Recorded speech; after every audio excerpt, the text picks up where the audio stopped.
صرف آپ کی توجہ اس جانب کرانا چاہتا ہوں کہ چارٹر آف ڈیموکریسی اور اس کے بعد 18 امینڈمنٹ، ان دونوں میں جو 140A شامل کیا گیا ہے، آپ ذرا دیکھیں یہ بلدیاتی امور کے ساتھ کیسا مذاق کیا گیا ہے۔ 140 جو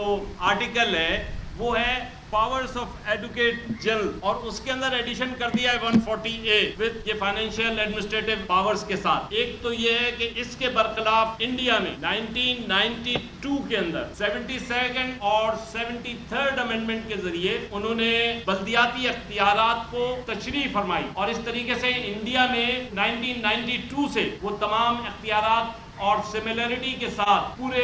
ہندوستان میں چل رہے ہیں، اور پاکستان میں ہر صوبہ اپنی خود تشریح کرتا ہے، اور اس کے ذریعے سے بڑے مسائل پیدا ہو گئے ہیں۔ لوگوں تک ان کے مسائل کے حل کی گلی کوچے تک پہنچ نہیں رہی ہے، اختیارات پہنچ نہیں رہے۔ پاک سرزمین پارٹی کی بنیادی کوشش صرف یہ ہے کہ اختیارات گلی کوچے تک پہنچے، اور اگر فرض کیجئے یہ Peoples Party, Muslim League, P T I یہ جماعتیں پہنچانے میں ناکام ہوں گی تو پاک سرزمین پارٹی مصطفیٰ کمال کی قیادت میں کھڑی ہوئی ہے، اور انشاءاللہ جائز ناجائز ہر طریقے سے ہم پوری کوشش کریں گے۔ پہلے ہم قانونی آئینی بات کر رہے ہیں، لیکن پیپلز پارٹی خاص طور پہ صوبہ سندھ میں سن لے کہ